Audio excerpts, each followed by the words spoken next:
¿Alguna vez has confiado tanto en alguien que ni siquiera imaginaste que un día esa persona te destruiría en silencio, sin levantar la voz, sin dejar rastro, solo con una decisión?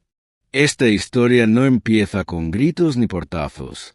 Empieza con un correo electrónico, un mensaje frío, breve, quirúrgico, y con el sonido seco de un alma rompiéndose en un desierto lejano, mientras el mundo seguía su curso como si nada. Mi nombre es Esteve. Sí, ese Esteve que alguna vez conociste por las pantallas, pero esta vez no vengo a contarte una película. Vengo a contarte la historia real de cómo, después de haberlo dado todo, mi juventud, mi lealtad, mi familia, mi carrera, me vi enfrentado a la traición más elegante y calculada que puedas imaginar.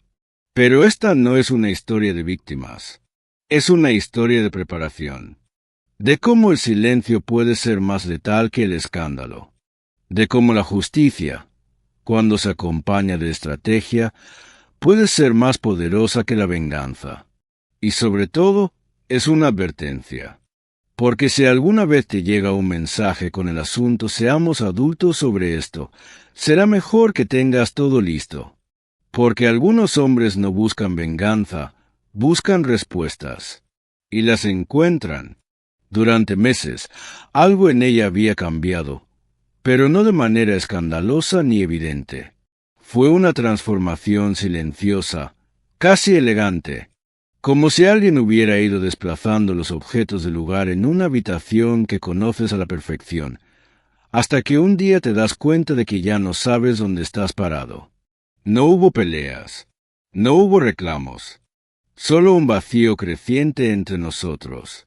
El tipo de vacío que no se nota con la vista, pero que se siente en el aire. Todo comenzó con los horarios. Antes, solíamos almorzar juntos siempre que yo no estaba filmando o entrenando. Luego, empezó a decir que tenía reuniones inesperadas en la agencia donde colaboraba como consultora de imagen. Después vinieron las clases de pilates en Beverly Hills y las salidas con las chicas del pasado. Yo, que conocía cada gesto suyo como una marca en la palma de mi mano, noté cómo su risa se volvió más forzada, cómo sus besos eran más breves, cómo su teléfono dejó de estar sobre la mesa del comedor y pasó a guardarse, boca abajo, con el sonido desactivado. Pero no reaccioné. No porque no me doliera, sino porque los años en el ejército me enseñaron una regla que nunca he olvidado. Cuando estás en territorio enemigo, no corres, no gritas, no disparas sin pensar. Observas, evalúas y luego actúas con precisión. Mientras ella reorganizaba su vida en silencio, yo hacía lo mismo. Empecé por lo básico. Alquilé una pequeña caja de seguridad en una sucursal de banco al otro lado de la ciudad. Allí guardé documentos que eran solo míos. El título de la casa, los papeles de seguro, un reloj que fue mi abuelo y que sobrevivió a 2 guerras, y una carta que mi madre me escribió antes de morir. También abrí una cuenta bancaria separada. Nada ostentoso. Solo un lugar seguro donde cada mes desviaba una pequeña porción de mis ingresos. No lo suficiente como para levantar sospechas, pero sí lo justo para tener una base sólida si llegaba el día en que todo se viniera abajo. Algunos hombres creen que prepararse para una traición es un signo de desconfianza. Yo no. Para mí, era sentido común. Mi esposa, la mujer que una vez fue mi cómplice, mi amiga, mi refugio, ya no dormía como antes. Se acostaba con su espalda hacia mí. Su risa ya no era mía. Y sus planes futuros, cuando los mencionaba, nunca me incluían. Yo era un espectador silencioso de su partida, aún estando en la misma casa. Una tarde, mientras yo pulía la Traim del 68 en el garaje, la escuché hablar por teléfono. Su voz era más suave, más viva. Reía de una forma que no le había escuchado en meses. Cuando notó que yo estaba allí, se giró con rapidez, sonrió y dijo, «Era Melissa, la de siempre». No respondí. No le dije que había oído una voz masculina del otro lado. No le pregunté nada, no por miedo, sino porque ya estaba todo dicho. Solo que en silencio. La noche antes de mi viaje a Nevada, un rodaje sobre motocicletas que me alejaría varias semanas, ella me abrazó en el aeropuerto. Me dijo, cuídate. Sí, como si deseara suerte a un desconocido en una sala de espera. Su abrazo fue tibio, su mirada lejana, y yo, por dentro, supe que ese era el punto de no retorno. Pero no estaba destruido. No esta vez. Había aprendido a leer las señales y a prepararme, porque uno no siempre puede evitar que lo traicionen. Pero puede elegir no ser la víctima indefensa. Puede decidir caminar en silencio hasta que llegue el momento de actuar. Y ese momento, aunque ella no lo sabía aún, estaba mucho más cerca de lo que imaginaba. Nos conocimos en 1971, en una fiesta discreta organizada por un productor en una casa de Laurel Canyon. Yo acababa de terminar una película que, sin saberlo, se convertiría en un clásico. Ella estaba allí por casualidad, acompañando a una amiga del mundo del modelaje. Llevaba un vestido rojo oscuro, el cabello suelto y una mirada que parecía conocer demasiado del mundo para su edad. Hablamos de música, de motocicletas, de lo mucho que ambos odiábamos las máscaras sociales de Hollywood. Fue fácil, natural. Me hizo reír sin esfuerzo, y yo, que siempre había tenido el radar afinado para detectar la falsedad, sentí que con ella no tenía que actuar. 3 meses después nos estábamos mudando juntos. 9 meses más tarde, nos casamos en una ceremonia pequeña, lejos del ruido de la prensa, en una cabaña en las afueras de Big Sur. Yo creía que había encontrado algo real. Ella solía decirme que se sentía segura conmigo, que por fin podía respirar. Yo lo creí, no porque fuera ingenuo, sino porque necesitaba creer que, más allá del cine, la fama y los contratos, había algo que no se pudiera comprar ni vender. Cuando compramos la casa en las colinas de Topanga, fue con la idea de construir una vida simple. Teníamos vistas al océano, un pequeño taller para mis motos y suficiente espacio para que ella pintara, algo que decía que la conectaba con su niñez. La compramos con un préstamo que obtuve por ser veterano. Legalmente, el nombre en la hipoteca era solo el mío, pero le añadí al título de propiedad porque me pareció lo justo. Compartíamos todo, o eso creía. Mi padre murió el mismo año en que firmamos la escritura. Un ataque al corazón en su rancho de Arizona. Fue un hombre duro, pero íntegro. Me enseñó que un hombre no necesita muchas palabras para dejar una huella. Poco después, perdí también a mi madre, víctima de un cáncer que nunca dio aviso. Con sus ahorros, modestos, pero sinceros, terminamos de pagar nuestras deudas, y aún nos quedó lo suficiente para respirar tranquilos. Durante años, cada vez que regresaba de una filmación larga, ella parecía más distante. Al principio, lo atribuía al desgaste natural del tiempo, a las ausencias prolongadas. Pero con el paso de los años, noté que la distancia no era solo física, sino emocional. En algún punto, ya no parecía esperarme. Era como si yo regresara a una obra en la que el resto del elenco ya había ensayado sin mí. Una noche, después de cenar, me dijo que se sentía sola, que extrañaba los días en que yo estaba más presente, que no se había casado para vivir con un fantasma. Le propuse ir a terapia de pareja. Me dijo que no era necesario, que solo estábamos atravesando una fase. Pero esa fase se volvió una constante. Las salidas con amigas eran más frecuentes.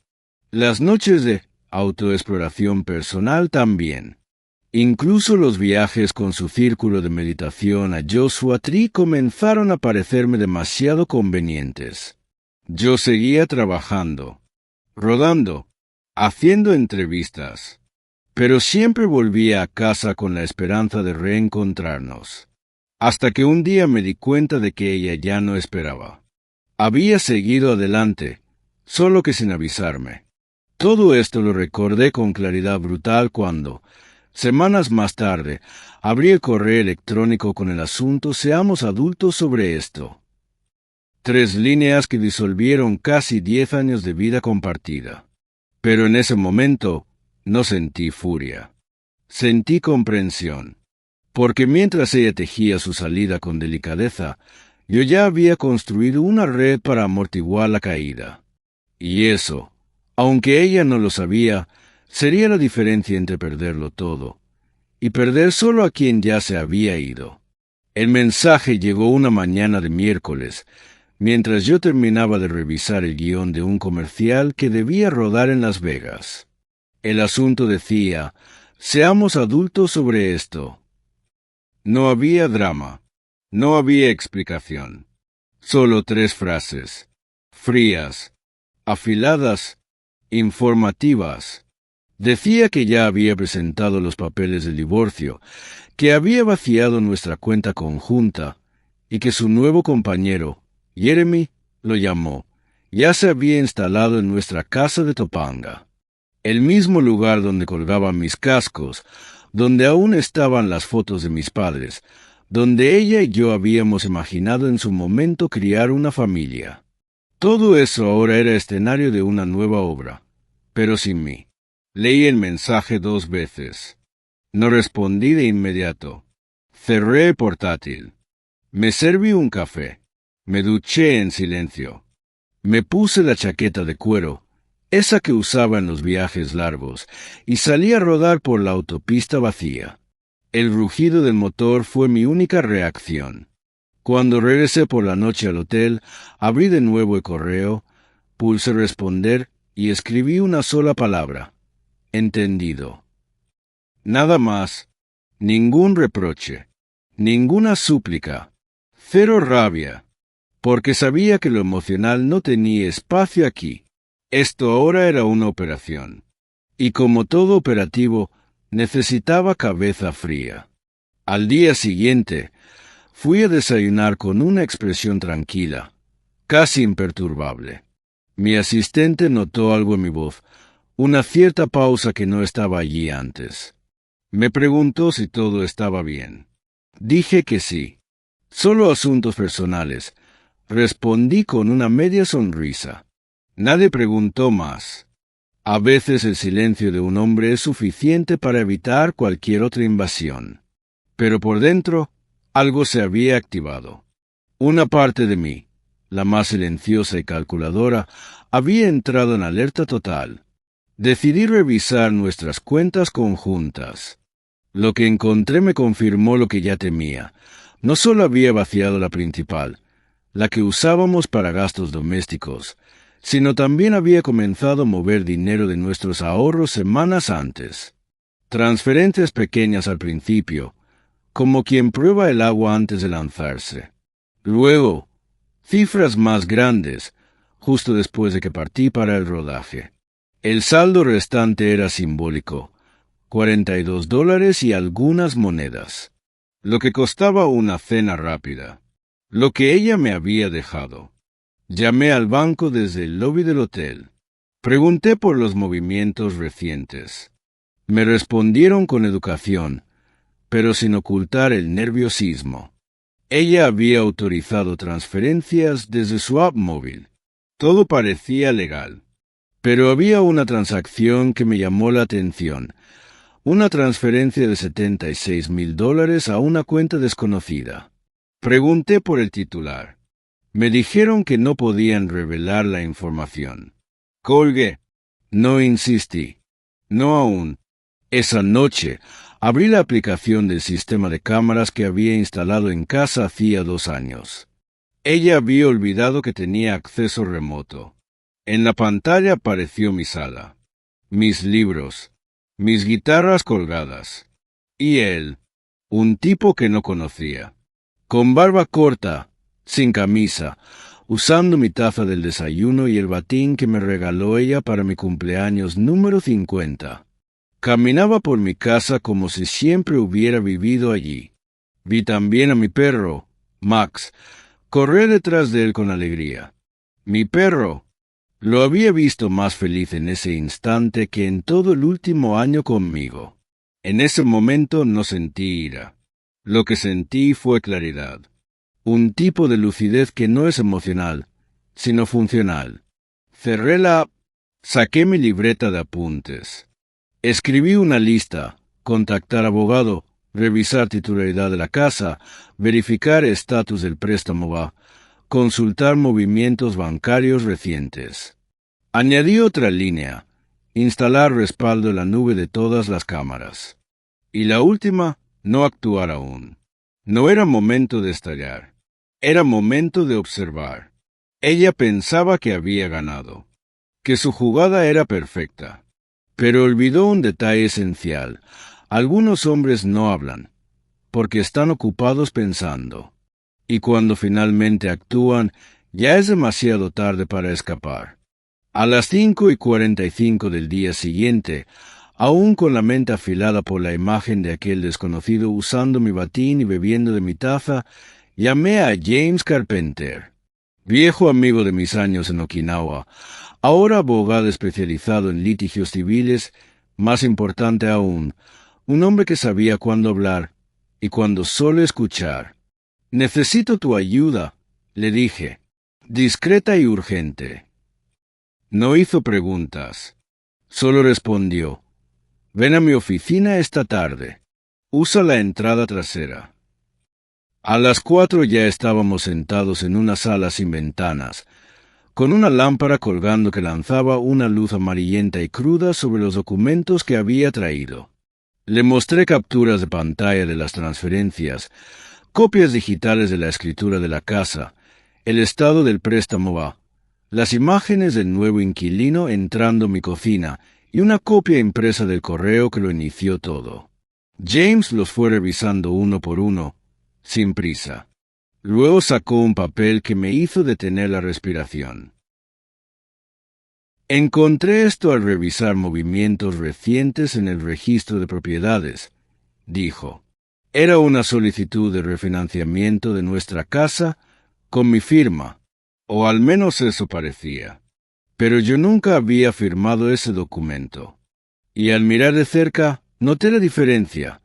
La inicial del segundo nombre estaba mal, y la forma de la letra S era más redonda. Me quedé en silencio. «Esto es falsificación», dije. James asintió. «Y no es cualquier falsificación. Esta fue usada para liberar $290,000 en efectivo contra el valor de tu casa». Me apoyé hacia atrás en la silla, dejando que el dato se asentara. Había jugado bien. Muy bien. Pero no mejor que yo. «¿Y qué opciones tengo?», pregunté. «Primero, congelar cualquier operación de venta. Segundo, notificar al banco con pruebas de la firma falsa. Tercero, iniciar una investigación formal.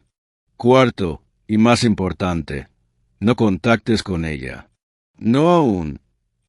La noche siguiente, desde la habitación del motel donde me había instalado, volví a acceder al sistema de cámaras de seguridad. No por morbo, por evidencia. Vi cómo ella salía temprano por la mañana. Lo que no esperaba era lo que ocurrió después. A las 9:27, un coche negro con logotipo de empresa inmobiliaria se detuvo en el frente. Un hombre bajó, maletín en mano. Jeremy, el nuevo amante, lo recibió con un apretón de manos familiar. Ingresaron juntos a la casa. Desde mi móvil grabé toda la secuencia, ambos revisando cada rincón, señalando la chimenea, midiendo los marcos de las ventanas. En un momento, el agente, Daniel Spencer, según su tarjeta visible en la chaqueta, dijo: «Podríamos listarla en $420,000. Tengo un comprador en efectivo que podría cerrar en menos de una semana». Jeremy asintió. Becky dijo que el marido está fuera. No volverá pronto. Si vuelve, aceptará un acuerdo para no hacer ruido. En ese instante supe que aquello no era solo una traición personal. Era un esquema, una red, un fraude que posiblemente ya habían ejecutado con otros. Jeremy, Spencer y quizás más personas. En lugar de indignarme, me calmé aún más. Lo grabé todo. Respaldé el vídeo. Llamé a James. Tenemos movimiento, le dije, y tengo pruebas. A la mañana siguiente, en la oficina de un investigador de fraude hipotecario del banco, presenté mi identificación, las firmas originales y la evidencia digital. El hombre, visiblemente incómodo, me dijo, «Esto es grave. Tendremos que notificarlo inmediatamente. Ya hay dinero en movimiento». Le respondí con serenidad, «Ya está notificado». También presenté una denuncia policial. Salí del banco y me senté en un banco del parque cercano. El aire estaba frío, pero no me importó. Observé a la gente pasar, ajena a lo que estaba en juego. Respiré hondo. No había ira en mí. Había estrategia. Había enfoque.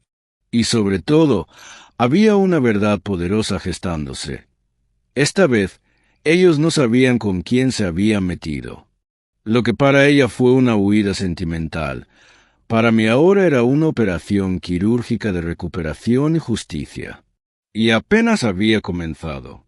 James me llamó esa misma noche.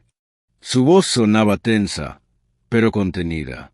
He seguido tirando del hilo. Ese tal Daniel Spencer, el agente inmobiliario, no es nuevo en esto. Ha estado involucrado en al menos 3 ventas similares en los últimos 2 años. Todas con un patrón parecido. Casas de militares, esposas que piden refinanciamiento mientras sus maridos están desplegados o fuera por largos periodos. Luego las propiedades se venden a compradores en efectivo por debajo del valor real, y el dinero se reparte. ¿Quieres saber con quién ha cerrado esas operaciones? Yo ya lo intuía. Jeremy, dije. Exacto, respondió James. Han trabajado juntos antes. Y no solo eso. Jeremy tiene antecedentes. Fraude menor en el 71, una condena por evasión en el 68 y 2 de UIs en California. No es un improvisado. Es un depredador. Todo empezó a encajar como piezas de un rompecabezas que solo alguien con paciencia podía armar. Mi caso no era una excepción romántica.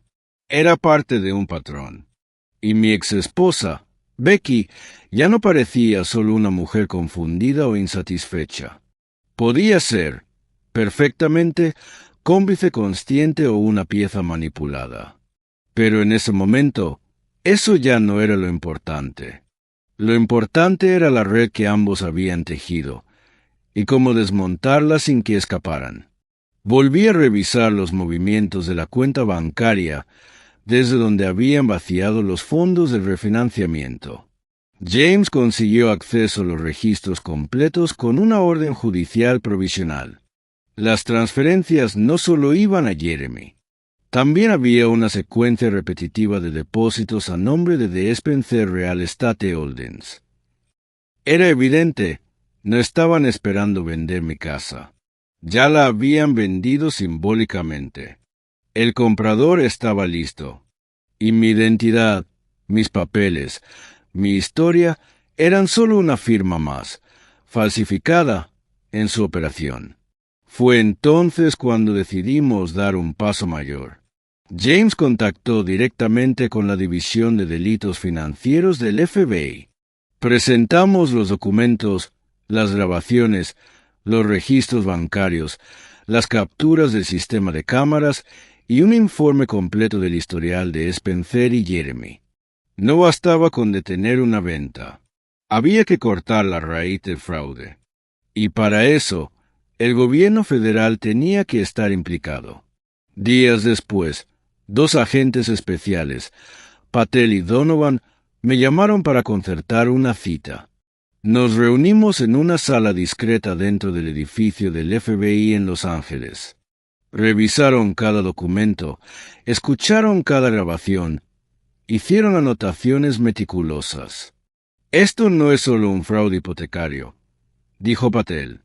Esto es conspiración organizada, suplantación de identidad y posiblemente lavado de dinero interestatal. Has hecho más que cualquier víctima promedio. No soy una víctima, le respondí. Solo estoy haciendo lo que haría cualquier hombre que se respeta, defender lo que es suyo. Los agentes se mostraron especialmente interesados en el patrón. Jeremy no era un ladrón ocasional. Era un especialista. Se infiltraba en relaciones frágiles, manipulaba emocionalmente mujeres con esposos ausentes y ejecutaba el mismo plan: refinanciar, vender, cobrar, desaparecer. Un depredador sofisticado. Y lo más escalofriante era que en varios casos anteriores, los esposos nunca se enteraron. Algunos regresaron de sus misiones y encontraron sus casas vendidas legalmente. Otros firmaron acuerdos sin comprender cómo habían sido manipulados. Yo era el primero que llegaba con pruebas tangibles, grabaciones claras y documentos firmados bajo falsedad. Cuando terminé mi declaración ante el FBI, Patel me miró a los ojos y dijo: «Gracias por no quedarte callado. Gracias por documentar cada paso. Su caso puede ser el que rompa esta cadena». Salí de la oficina con una mezcla de emociones. Por un lado, satisfacción. Ya no era solo mi historia. Era una causa. Por otro lado, tristeza. Aún dolía pensar que la mujer que una vez me juró lealtad había permitido, por ingenuidad o por codicia, que todo esto sucediera bajo nuestro techo. Pero no había tiempo para eso. El siguiente movimiento era clave. Teníamos que atrapar a Jeremy y Spencer en el acto. Y para ello, solo había una forma: dejar que pensaran que aún tenían el control, que el engaño seguía funcionando, que el marido ausente no tenía idea de lo que estaba ocurriendo. Y justo en ese margen de confianza, caerían. Ellos habían planeado una venta silenciosa. Nosotros, una caída sonora. El mensaje de texto llegó un miércoles por la mañana. Era de Becky. «Necesitamos hablar en persona. Mañana a las 10 en Riverfront Park. Es importante». No le respondí.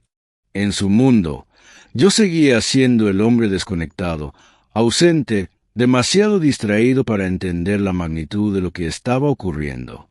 Y eso, irónicamente, jugaba a mi favor. Le mostré el mensaje a James durante el desayuno. Él no dudó ni un segundo. «No vayas», dijo. «Es una trampa emocional, no un diálogo. Y ahora mismo, no necesitas verdades a medias ni lágrimas teatrales». Tenía razón, pero una parte de mí quería saber qué haría ella si pensaba que yo aún estaba lejos, indefenso y confundido. Así que trazamos un plan. A la mañana siguiente, estacionamos mi coche varias cuadras más abajo de la casa, en una colina con vista directa al jardín. A las 9:45, Becky salió, puntual como nunca, y condujo hacia el parque, creyendo que allí me encontraría. Pero yo estaba observando desde la distancia. A las 10:05, un sedán gris se detuvo frente a la entrada. El logo de la empresa inmobiliaria estaba pintado en el costado: Spencer y Asociados.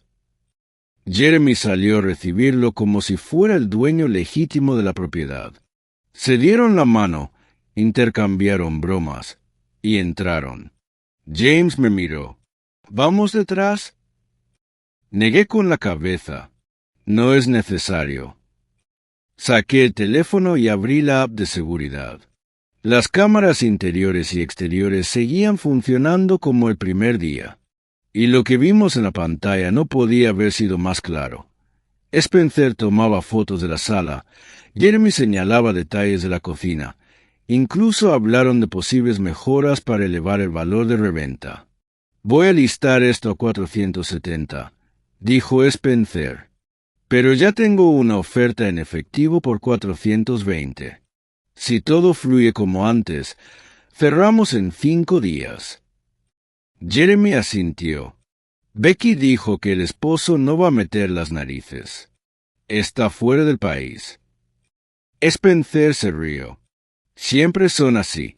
Gruñen, amenazan, pero al final aceptan un cheque y se retiran. No tienen tiempo para pelear. James ya estaba grabando desde su móvil. Yo compartí el acceso en vivo con el FBI. Solo escribí 2 palabras al agente Patel. Está ocurriendo.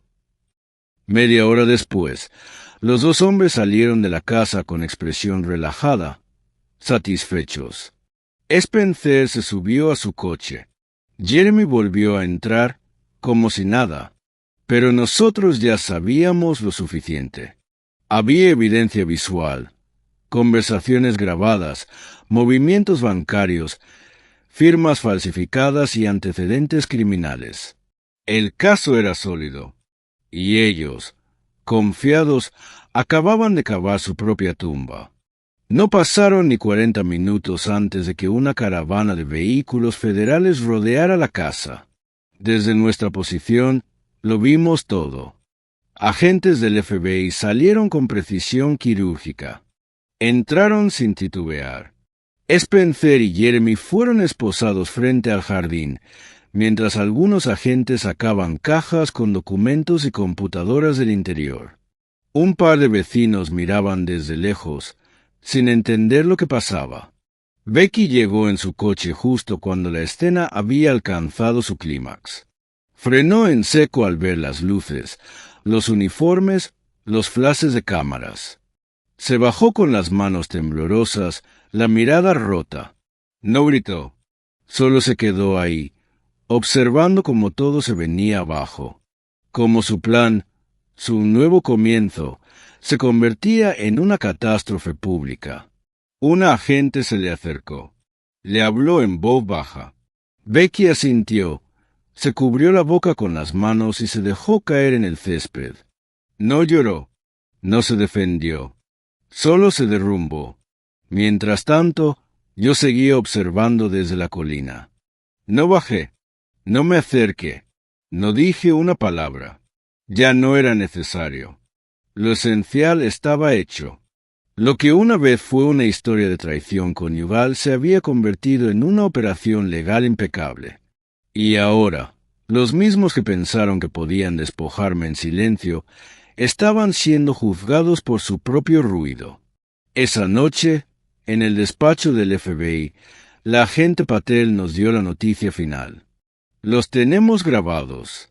Conspiración, fraude bancario, suplantación de identidad, tentativa de venta ilegal. La evidencia es clara. Ustedes hicieron un trabajo impecable. James sonrió. Yo solo asentí, porque en ese momento, más que euforia, sentí algo más profundo: justicia. No una justicia explosiva ni vengativa. Una justicia callada, firme, la que llega cuando uno se niega a caer, y en su lugar construye una caída para quienes intentaron destruirlo. La llamada llegó 2 días después. Era de Becky. No contesté. Dejó un mensaje de voz tembloroso, casi irreconocible. Esteve, por favor, solo quiero entender qué está pasando. El banco dice que hubo fraude. Jeremy fue arrestado. Estoy perdida. Llámame. La ironía era amarga. Ella, que había orquestado su partida como una coreografía silenciosa y calculada, ahora se desmoronaba pidiendo explicaciones. Pero ya no era yo quien debía dar respuestas. Ella había tomado decisiones. Ahora tenía que enfrentarlas. El FBI continuó la investigación con rapidez. Spencer y Jeremy, enfrentados con pruebas contundentes, no tardaron en confesar. Ambos firmaron acuerdos con la Fiscalía para reducir sus condenas a cambio de revelar detalles del esquema. Confirmaron que habían ejecutado al menos 9 fraudes similares a lo largo de 3 estados, todos contra hombres en servicio activo o ausentes por trabajo. Jeremy, en particular, admitió haber buscado deliberadamente a mujeres militares, vulnerables, frustradas, emocionalmente desatendidas, para manipularlas y convencerlas de traicionar a sus parejas bajo la promesa de una nueva vida. Pero lo que realmente sorprendió fue lo que revelaron sobre Becky. Según las declaraciones, ella no solo estaba al tanto de los movimientos, sino que firmó voluntariamente varios documentos. Incluso había recibido un bono de Jeremy por cada paso cumplido. Primero el refinanciamiento, luego la transferencia de fondos y finalmente la venta. No fue una víctima ingenua. Fue una colaboradora activa. Aún así, cuando la agente Patel me llamó para preguntarme si deseaba presentar cargos directos contra Becky, me tomé una pausa. Estaba solo en mi taller, restaurando una vieja Indian de los años 50, con las manos sucias de grasa y la mente limpia. ¿Qué opciones tengo?, pregunté.